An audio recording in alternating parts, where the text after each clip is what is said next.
Hi, MakerLab people. It's Briana here, in the MakerLab coordinator at Two Rivers Gallery, and I'm joined by my Aunt Shirley today.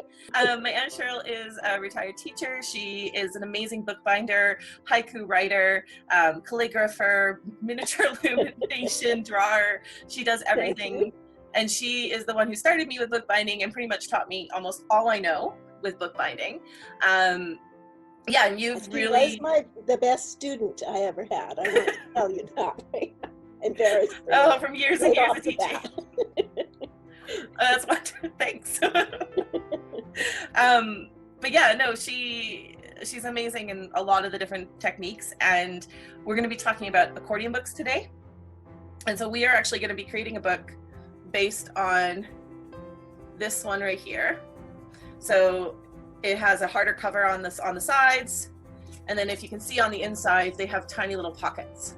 And I know that you have some examples. I do. You can go quite large with these. This is a workshop I took in calligraphy, learning how to use a particular pen. So there's the first sheet, just a deep fold glued on the front edge to the next sheet. And the whole workshop, 3 days, is right in that one nice little package. And I know like the most common one is just like similar to the one that I made here, that you have the ties on either end so that you can just tie it together, and then you have a small one like that too. Same thing. Yeah. So I am going to be making my book all out of recyclable materials. So I have a book, this is actually from the back end of a notepad. So it's harder cardboard from the back end of a notepad. As you can see, I've made a book before from it. It works. This here is a book that I have that I bought by mistake. And so I've been using it now to do whatever I want, like rip up pages, make origami, make books out of it. And I'm going to be using this as the paper inside today. And I'll use this to make the front ends of my book nice and pretty. Sounds good. Some of the things you'll need, and this is a specific glue that we use for bookbinding. It's a PVA glue. If you don't have this glue, don't worry. It's totally fine. You can also use like a white glue as long as it's an acid-free glue. X-Acto knife or box cutter knife. Those are very much needed for this. Pencil. Paintbrush so you can paint on your glue, and a ruler. Bone folder. Yeah. You know, they call them a bone folder, but I think they're plastic. They are. I think they are. But boy, that's my favorite tool for getting a really good edge. I agree. That's in my hand all the time making books. You could also use a ruler for it too. A smaller book today, so I didn't want to make it too big. And the first thing I always do, I don't know if you do the same thing as me, Cheryl, but what I do is I'll measure my book covers out first. Right. So I know what size I'm working with. I think I'm going to do 3.5 by 4 inches. Okay.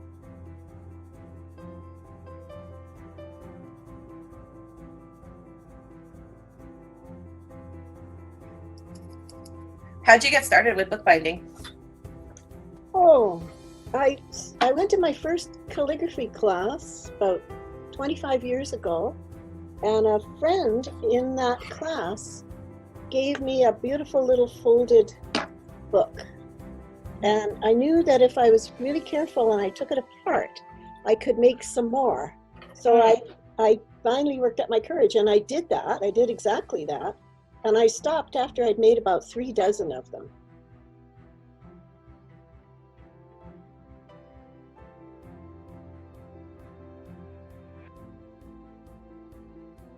Well, I have my 2 covers now. Great. And the next step would be to cover these covers, correct? Yep. So I've chosen this as my cover, by the way. All right. There we go.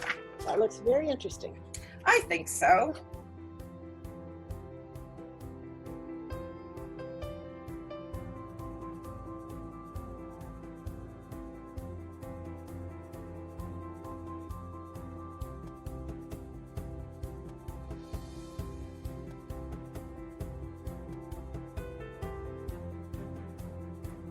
All right, so I'm cutting out the covers and I'm using an old magazine here, and there's a trick to getting them so that they look nice and tight in on.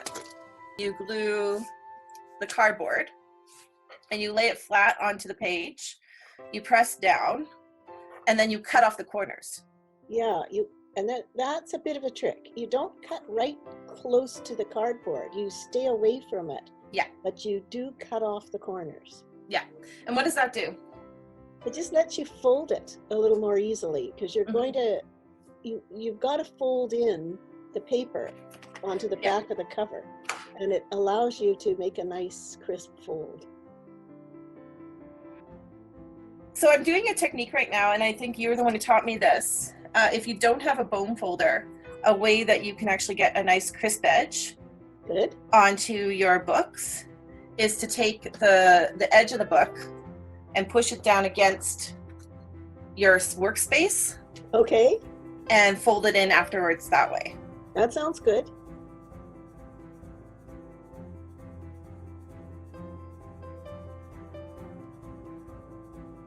This is the point too, where if you were using a ribbon to tie on either end, you would glue your ribbon down. Yes, and make it longer than you think it should be. Absolutely. By the time you tie a bow, it's really disappointing to have a tiny little bow after you've done all that work. Oh, I know. Later. Like on this, if you feel like there's any bumps or creases, you can go in very gently, press it down some more. Yep. To get out any creases. Any air bubbles. And air bubbles.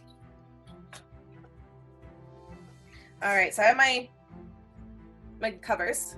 All right. So is it striking? I don't know if you've used old books before to make things, but I like getting right into the spine. Good. And using my X-Acto knife there and pressing down, and you can get a pretty decent amount of pages from that. Usually I'll get about 4 or 5 by doing it that way. Now with this particular one, you don't want the same size as the book, right? You want it slightly smaller than the book so that it can hide inside. Yeah, just slightly. But then we also want it slightly bigger because we're going to do the fold up. You want it longer, yeah. Yeah. Yeah, I'm looking at one here that a friend did, and she's gone almost halfway. I don't think you can see it because okay, yeah. Right there. Okay, so if I go, this is the top of my book right here. But if I go up to about here. Okay. Or 2 inches maybe. Up maybe 2 inches. Yeah, because your book's pretty small. Yeah.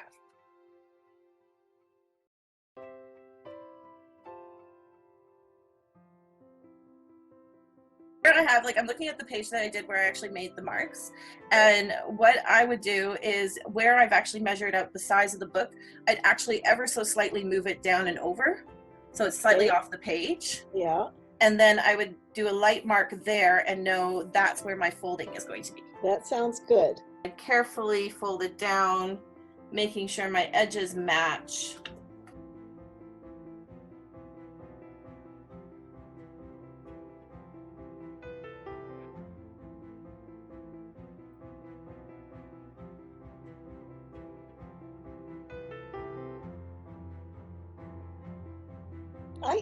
My favorite glue is a glue called Yes Glue. It comes in a little round tub.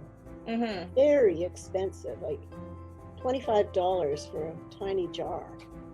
But it lasts forever. You can add a bit of water to it if it dries out. Mm-hmm. It's not always easy to find. Yeah. But I tend to buy it when I see it. I had a tiny little extra, and I've just folded it so that the next one I can just glue directly Perfect. on. Okay.